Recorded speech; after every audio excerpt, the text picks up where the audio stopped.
I want to start off by giving all praises, honors, and glories due to Yahawah, Bahasham, Yahawashi, Bahasham, giving all honors to the apostles, bishops, and elders of great millstone who rule and teach well. And last but not least, I want to give my peace, blessings, and salutations to the hopeful elect. I started with you believers, the men, women, children, fellow laborers to Yahawashi Shalom. And may the blessing of election be upon you and your house with Shalom to the hopeful elect. I think I'm going to title this lesson Yahawah will unite the Persians, and just going into what's been happening as of late. Okay, scripture that goes into it, 2nd Ezra, the 15th chapter.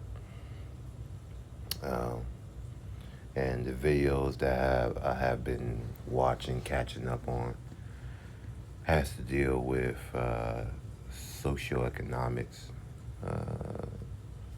Not only socioeconomics, but just geopolitics in general. Socioeconomics is a bit different, but geopolitics, that's the right word. World politics, world news, because the Bible, when it centers around prophecy, in general, when you deal with kings and different governments and rulers established, that deals with politics, right? How one nation takes down another through political schemes. It's all in the scriptures, all right? So the Bible is somewhat political, okay? And you got a huge political movement happening in Iran. Now, I do want to give a backstory because I'm someone who favors history, right? Because history is like a lifelong lesson. It teaches men, right? Let's go to Ecclesiastes, right? There's no new thing under the sun. No new thing. The place of judgment is there, and the place of righteousness is there.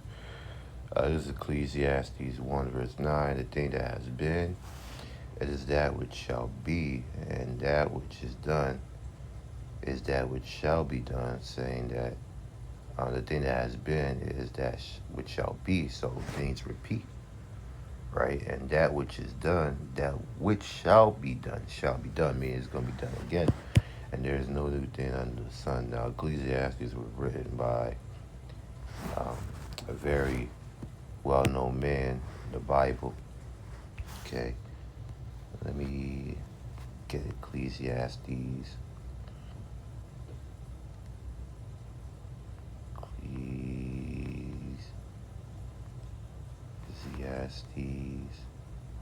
Can't spell.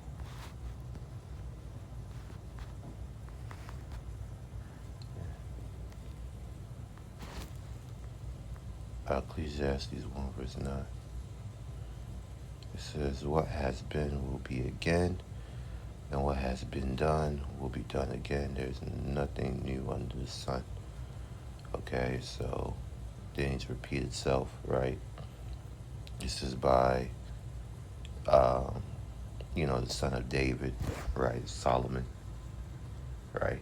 Shalimah, which is Yahawashi.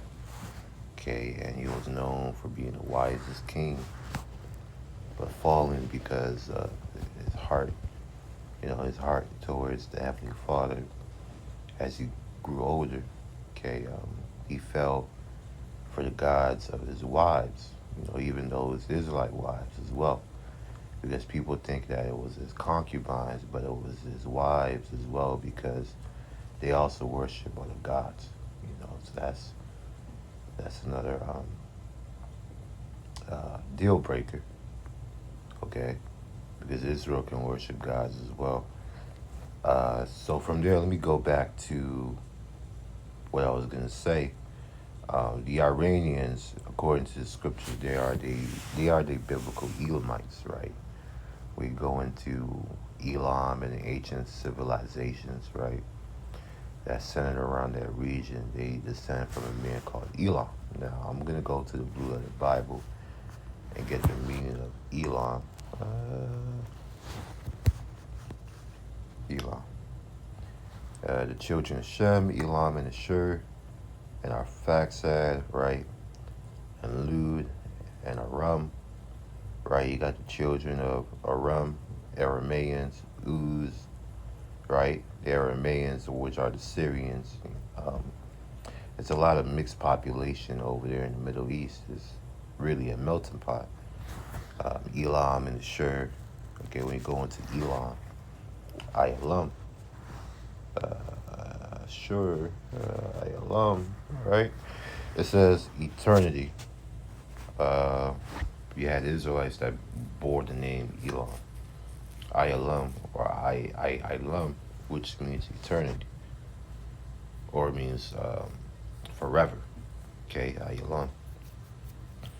Ancestor of a family of exiles who returned with Zerubbabel, probably from age 59, 56, distant, son of Shem and his descendants with their country, also 6 Israelites, to conceal, be hidden, Ilam, right?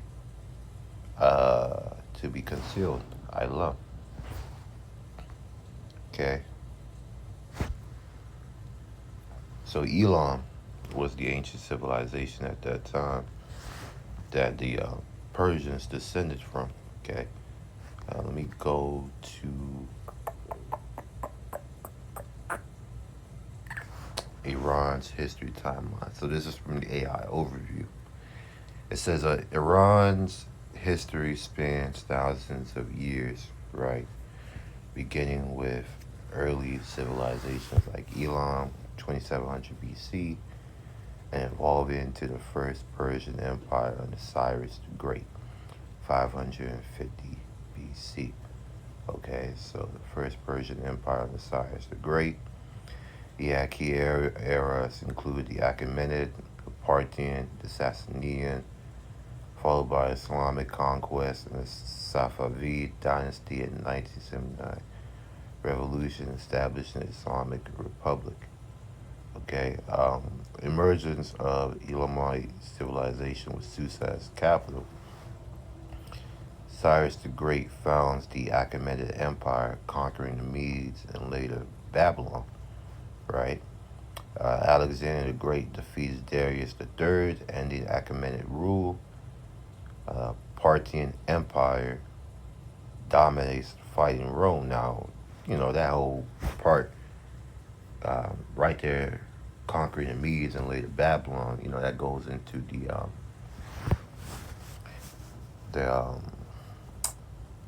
let's go to Daniel real quick. Shall overcome the other, shall be stronger.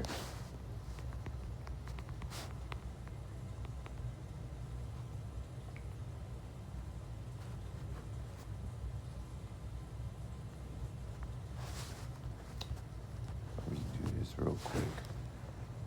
Daniel.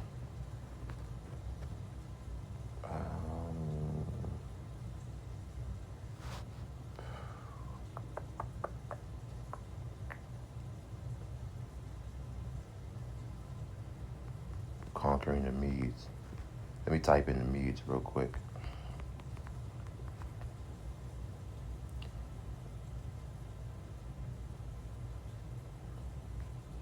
As Daniel's the 5th chapter. This is going to the Babylonians being conquered by the Medes and the Persians.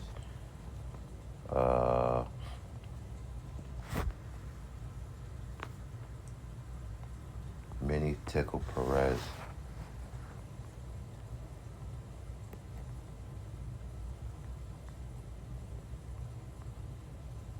Let's go to Daniel.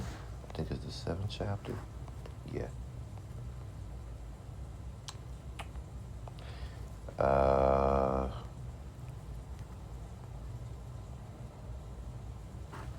That's the fourth beast.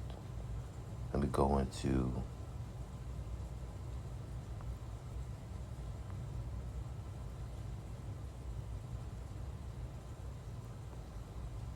the second beast. And behold, another beast, a second like to a bear, and it raised up itself on one side, and it had three ribs in the mouth of it, and between the teeth of it. And they said thus unto it, Arise, devour much flesh. After this, behold, and lo, like a leopard, which had the upon it. That's not what I'm looking for. I think it's the fourth chapter.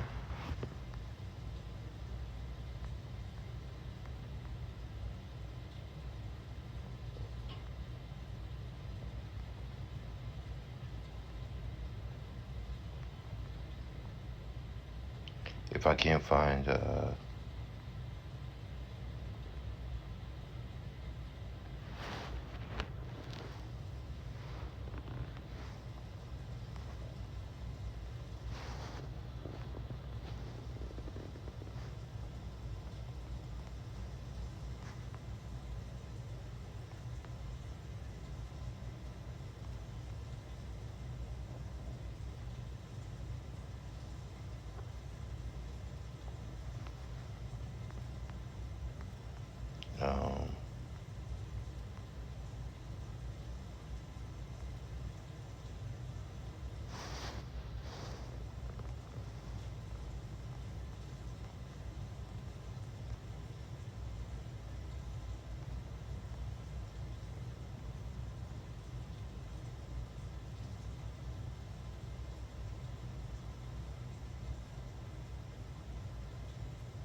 can't really find it. Fuck.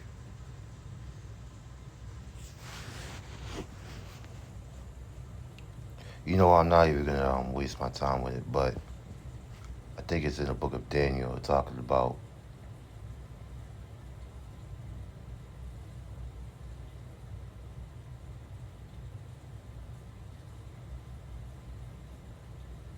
give me a second.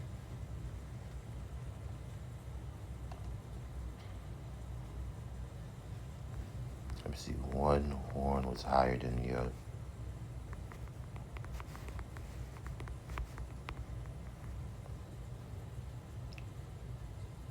Here we go. Daniel, the 8th chapter.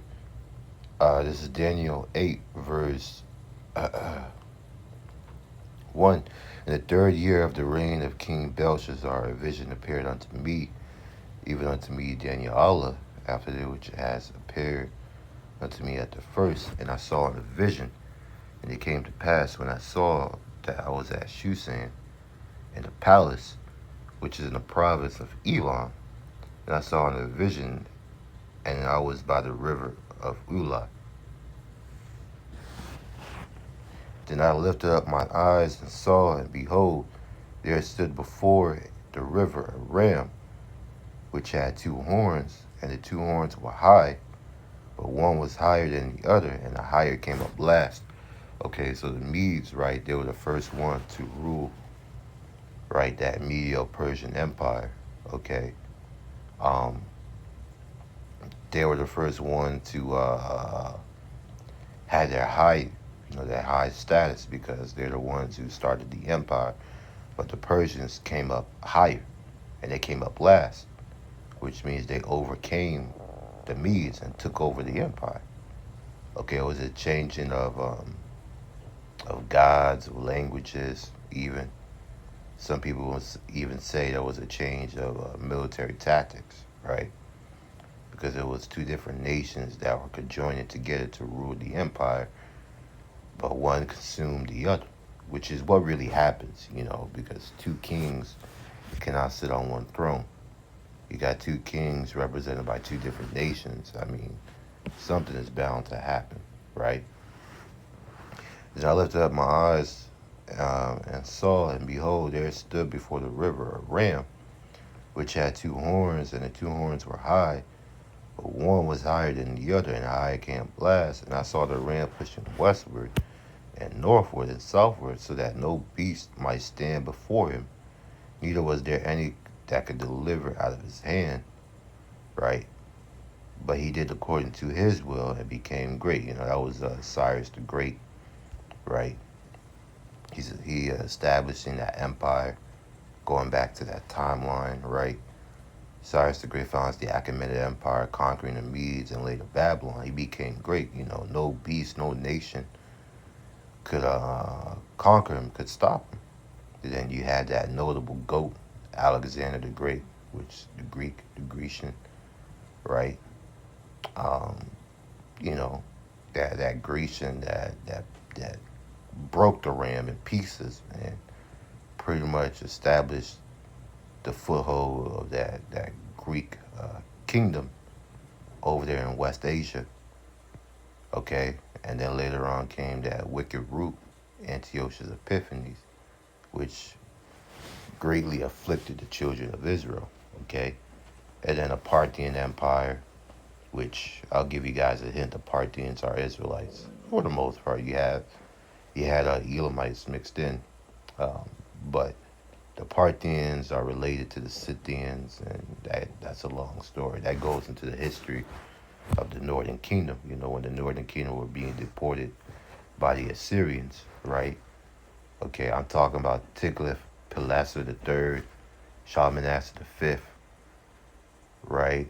Ashurbanipal, all these different kings that had a hand in deporting the Northern Kingdom, conquering key cities, right? Like Ramoth Gilead, um, up there in the north, Dan, okay, and even coming down to the borders of the kingdom of Judah, right? Testing the waters.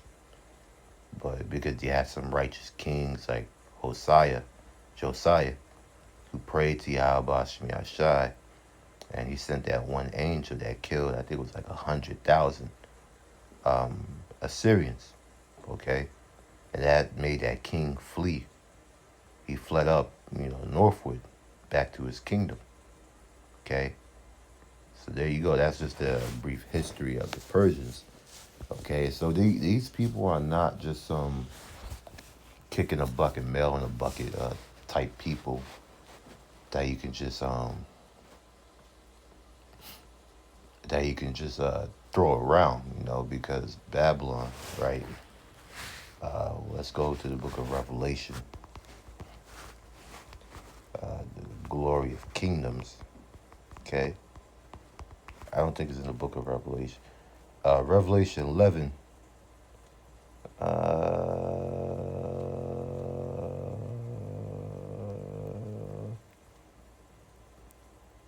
Isaiah 13 verse 9. And Babylon, the glory of kingdoms, right? The beauty of the Chaldees' excellency, right? And when you go into the history of the Chaldees, they were experts in witchcraft. Okay, the Chaldees. I don't want to say the wrong thing. I have to get my historic wisdom on, but I believe the Chaldeans were a separate race. They had to deal. They were pretty much related to the Sumerians, if I'm not mistaken. Okay, and Sumer, right? Were, if I'm not mistaken, please don't quote me. Don't take this as gospel, right? It might have been the Hamitic nations.